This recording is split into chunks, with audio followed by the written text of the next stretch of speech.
so bad about it. Like, nah, I'm not gonna get into it. You should tell, I don't know where a good spot to start. It's the whole technique of eating this burger. You gotta keep arms out.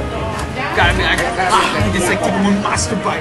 But one thing I've seen like several times on TV is like, I don't know what the name of the show is or who the guy is. You go to like these unique restaurants, but they have something very special there, and he always like does the challenge with eating. Like, oh, man versus food. Is it man versus food? It's man versus food. Trust me. Like, I know my show. It's about food shows. Okay, because like I'm not a big food eater, but it's like so good looking. You gotta watch the Austin episode. If you ever see the Austin episode, because he goes to the Salt Lake. No way. Oh yes. Because when we on the plane ride down to Austin, I was just watching it. Quickly, matinee for Edge of Darkness.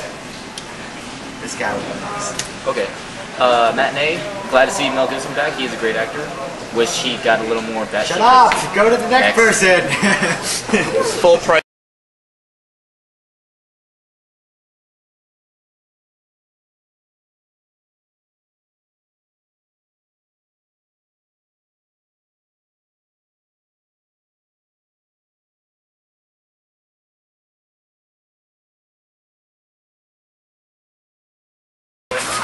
I'm even gonna call this guy. Sean, you want to kick it off? Kick it off, Don. For the belated Avatar review. Yes. The belated Avatar review. The Avatar you waited for more than 1 month after we saw the grand opening of Avatar, we are finally giving our review due to a freak-ass blizzard. Yes. 22 inches can do that to you. Like that's what she said. That's not an X-rated movie. That's actually the snow. Okay, but and I also saw Avatar twice, so I have a different opinion now than from when I first saw it. I still enjoy the film. Graphics, of course, are phenomenal. I am not like one of those people who are like, I'm so sad Pandora doesn't exist. But let me ask you a question. You saw it twice, which is more than I think any of us haven't seen it twice. Yeah. Okay, so you saw it twice. What do you think about it? Like immediately after you saw it, how does that compare to now? All right. Well, the first time I saw it, I was like, wow, that was great, and you know, the final battle kicked ass. Second time, I started noticing the flaws a little bit more. I kind of shunned the flaws the first time. Second time, I noticed some more, and the length did get to me this time, but that's because like I was just waiting to get to the climax because I love the climax. But I still love the film. Not the best film of 2000. But I am glad that James Cameron is back doing what he does best, and that finally Titanic is no longer #1. He just replaced his own film. Yeah, right? But it doesn't matter. Film of his own. Well, it doesn't matter. You know, James Cameron is like in his bed right now, massaging himself with dollar bills. Do you think he'll say at the acceptance speech at the Oscars, "I'm the king of the world, Navi"? Holy cow! If he does that, I will take a bottle of Spec and down it. Like bottoms up. Yeah. Cheers. Cheers on that. But I still like the film, and I would like to see a sequel and see something a little more original next time around. Cool. Yeah. Full price. The full $16.50. 1850 in New York. I did think that the hype was a little too much.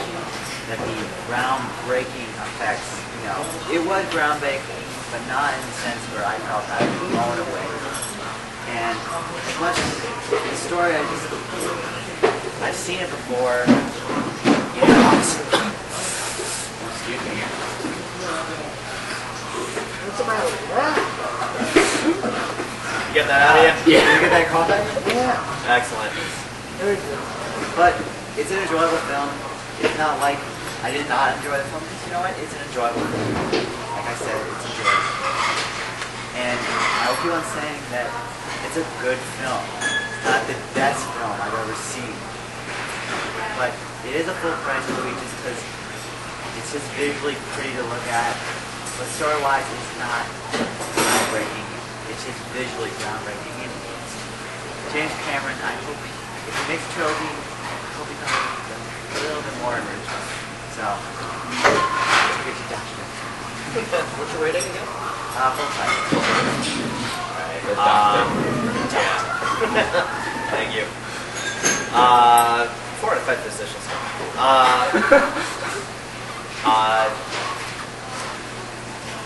So, I mean, when we talk about ambition, I think, like, you know, I don't think I can really criticize Cameron in terms of, like, what he set out to do, in terms of, like, you know, I'm going to give you, like, what its effectiveness is in terms of it, and then, like, how I feel about it, or what my own personal views on the whole thing.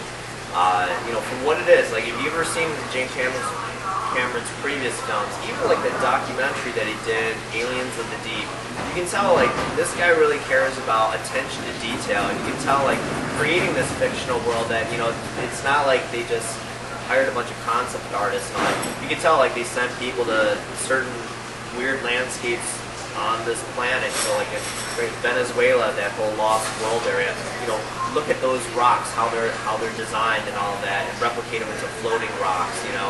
Understand, like, how water feels, buoyancy and all that. If somebody went and said, if I went and told someone, why don't you pay $18.50, come with me, and you're going to see a guy shoot an arrow, ride a horse, and what do you call it, and fly a giant parakeet, and fly from, you know, swing like Tarzan, no one's going to pay that kind of money to see that type of film. But because they added the element of creativity in terms of, like, making these creatures look visually convincing and that sort of thing, it becomes like almost like a fictional science fiction National Geographic. So it's effective in selling the technology. That's what it is. You're selling technology. The next 10 years, you got to pay money out to James Cameron. Plot-wise, this is where the story is. Like, we have the jealous guy. Here it is. Here's the guy. He commits a genocide, and then what do you call it?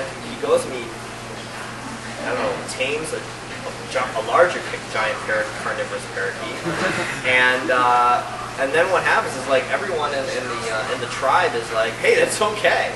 You're our leader now, you know. And then, like, the jealous guy goes and says, well, I hated you before, but since you did that, like, I gotta love you, even though you stole my woman You're from a me. real warrior. You know, so I gotta go with a very high matinee. One question. You saw it in IMAX, right? Yes. Well, I mean, you know, really, but, like, how was it? Like, how? Visually, it's the way to go. It is, you know. Yes, it is. Kick it over to... Gee, man. You want to poke a hole through that paper so we can hear you better? No, I think What? special effects is great.